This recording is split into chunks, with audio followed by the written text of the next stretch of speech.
2 days ago, I attended my ex-wife's wedding which got called off and everyone believes that it's kind of my fault. My ex-wife Taylor, 29F, and I, 30M, got together a couple of years after we graduated. We were interning at the same place and became friends that way. She was cute and funny so I asked her out and we were in a relationship for 2 years before she started hinting that she wanted to get married. I must have been around 24 at the time so I wasn't ready to get married yet but she started getting impatient and I proposed to her because she was pressuring me. That was my fault. I shouldn't have given into it but I didn't think things through. I was young and I made a mistake. So anyway, we got married and then things started getting even worse because just a couple of months into our marriage, she started talking about having kids. I was okay with getting married but the idea of having kids at 24 just freaked me out. Plus, we were not even financially stable enough to be able to afford kids. I was just starting out and I could afford a nice lifestyle for the two of us but kids would just be way too much for us to handle. And Taylor wasn't exactly a hard worker, she was switching jobs a little too often because she was very laid back and her employers didn't appreciate it. Even if we were somehow able to keep the financial aspect of it aside, I still wasn't mentally prepared to become a father because I was feeling pretty young and not responsible enough for kids. I didn't think that it was the right time for us and I tried explaining that to her several times but she wouldn't stop bringing it up and insisted that if we just had a baby, it would solve everything and lay all of my worries to rest. I would learn to be a father and we could always borrow money from our parents and pay them back later. She said that she was ready to be a mother and didn't want to wait until she was in her late 20s.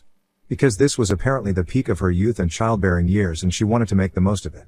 I didn't agree with that and that led to a lot of fights, which just got worse with time. After almost 2 years, we called it quits. She wanted something that I was not going to be ready for, maybe ever. And I didn't want to give her false hopes by staying with her and wasting her time. So I filed for divorce after a particularly nasty fight, where she said that she wished that she had never married me and I found myself wishing the same. Clearly, we were not right for each other and a divorce was the only way to go ahead. But she ended up taking the divorce hard and was pretty much inconsolable when she was served. I had already moved out and was living with a friend of mine when I filed for divorce and she called me and sobbed for hours, begging me to take her back and cancel the proceedings on the day that she was served. It was incredibly difficult for me and a tough call to make but I had to stick to my decision because I knew that if I backed down then I would regret it. It was definitely not easy but I had to go through with the divorce. Because those 2 years that I was married to her were pretty much hell for me and I didn't want to go back to that life again. She didn't contest the divorce after our conversation that day and didn't even speak to me afterward until the negotiation for the settlement and division of property came up. She and her lawyer were absolutely vicious and the divorce was a bad one but, thankfully, I didn't lose much. But I started hating her during the proceedings because she and her lawyer were going above and beyond to make me look like the bad guy when I had been nothing but great to her. Despite her crazy, psychotic behavior and her insistence that I do things that I didn't want to. After our divorce was finalized, I never spoke to her again and I blocked her on every platform. I also told all our common friends that I never wished to hear from her or about her because I hated her. That was almost 3 or 4 years ago and we didn't speak for a really long time until she reached out to me a few months ago to invite me to her wedding. She reached out to me personally after she sent me the invite and sent me an email saying that she would love to have me at her wedding and reconcile because she regretted the way that we ended things. In her email, she told me that she had resented me for a long time after our divorce. But now that she had finally moved on, she wanted to make amends with me because she knew the divorce had been particularly hard on me since she and her lawyer really hadn't held back. She wanted to make things right by reconnecting with me and she wanted to do it at her wedding, so she could embark on this new journey with a clear conscience. At first, I didn't respond to that email because I was still out on the fence about whether I wanted to reconnect with Taylor or not. But then, a few weeks after the first email, she sent me another one saying that she wanted to meet me and make everything right with me because she didn't want this on her conscience anymore. She requested me to attend the ceremony and be there for her because before we got married, we were good friends and that made me reconsider, so I agreed to attend her wedding. I guess it was really stupid of me but her second email was really heartfelt and I couldn't bring myself to decline. I unblocked her on social media and we were doing alright, we were on talking terms until the day of her wedding. On the day of the event, I showed up at the venue and was pretty surprised to see the exact same arrangements as my wedding. It was a little off-putting but I didn't think much of it, even though I was having insane déjà vu because of how similar everything was to our wedding. I thought that maybe she just didn't want to put in extra effort to make this different from her first wedding and just went with whatever she liked and forced myself into believing that this had nothing to do with me. Then, once I went in, I took my seat and after a while, it was time for Taylor to walk down the aisle. Everybody present was quite surprised to see me there and I realized that they didn't expect me to actually attend. And later on, I found out that most of them didn't even know that I would be invited. Including the groom, which is something I found out way later than I should have. Anyway, Taylor walked down the aisle and got to the aisle, and everybody's eyes were on her and not on me, which was a relief. When it was time for the vows, her fiancé went first and it was beautiful. I could sense that he really loved her. And then it all went downhill as soon as Taylor started speaking because as it turns out, this was her big plan. She didn't care about peace or making things right with me since her vows were all about me. She went on to talk about how terrible her first marriage had been and said that she was thrilled that her second marriage was not going to be as bad. Because she was with a much better man now. She then went on to say a couple of more things to insult me, and after that, she even pointed at me and waved like she was performing a stand-up routine. It was ridiculous and insane, but I just remained frozen in my place because I was in shock. What made me snap out of it was when her fiancé said that he had seen enough, and it was clear to him that Taylor had obviously not moved on from me entirely. He looked crestfallen and I couldn't help but feel bad for the guy because this was supposed to be a day to celebrate their relationship. And yet Taylor was up there, talking about me and her vows. Her fiancé speaking up probably made her snap out of her insanity as well, and she came back to her senses when he started walking away from the altar. The guy was crying, and as soon as he started walking away, Taylor chased after him, which was difficult because she was wearing a really heavy dress. After that, it was pretty much chaos and nobody had a clue what to do because the bride and groom had left. I tried to leave and made it to my car in the parking lot before I was cornered by my ex-in-laws. They confronted me and asked me why I had shown up, so I told them that it was Taylor who had invited me and I genuinely didn't know that she was going to do this. They told me that regardless, I shouldn't have turned up because this was supposed to be my ex-wife's wedding and any man with even an ounce of common sense would know better than to actually show up. I didn't think it was fair for them to blame me because I'd just done what she had asked me to.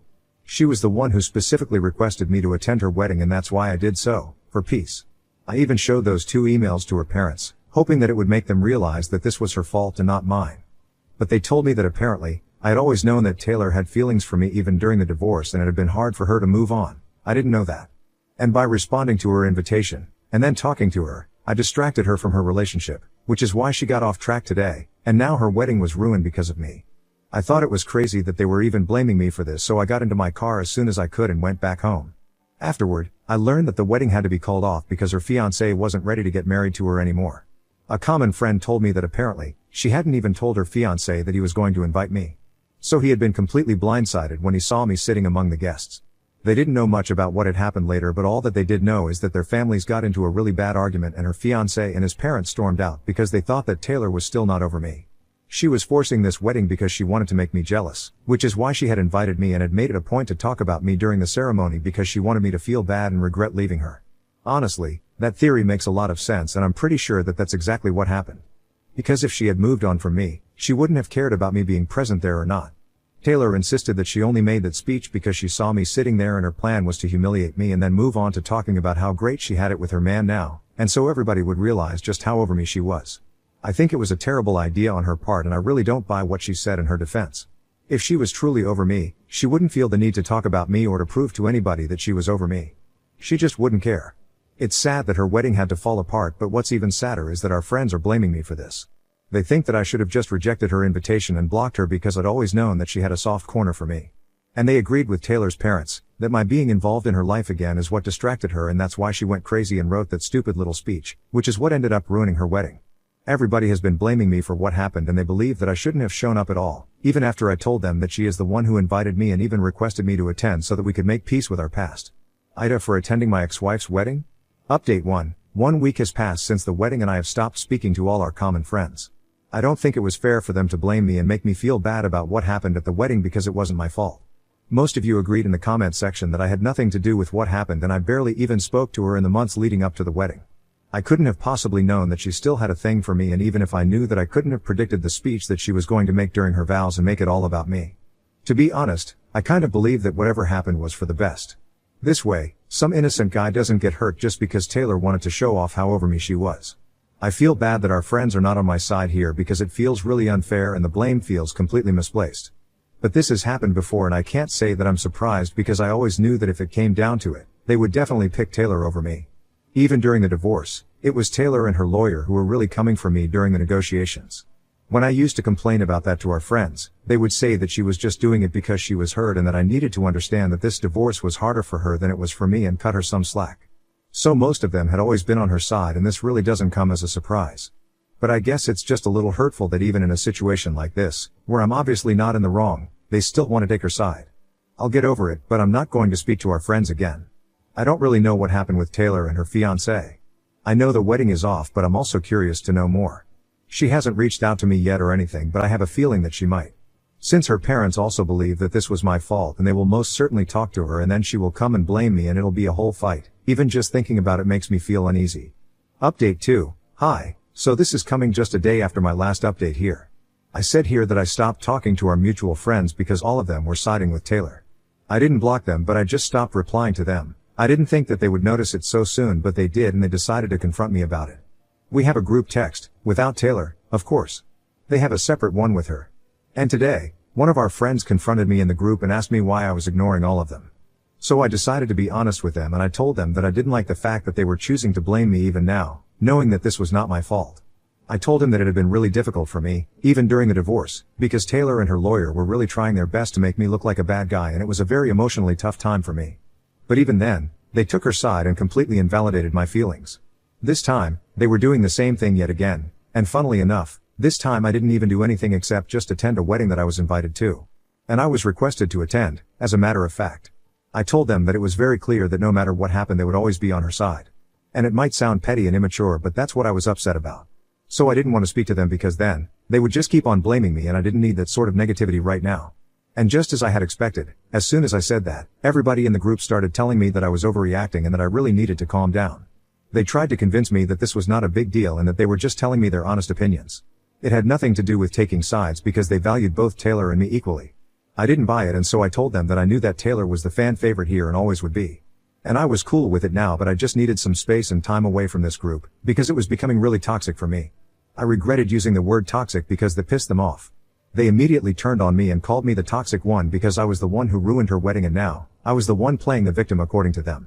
I got really bored with that conversation because it all just felt like a bunch of high school juvenile BS, so I left that group and finally blocked all of them. They didn't even have anything to do with the wedding.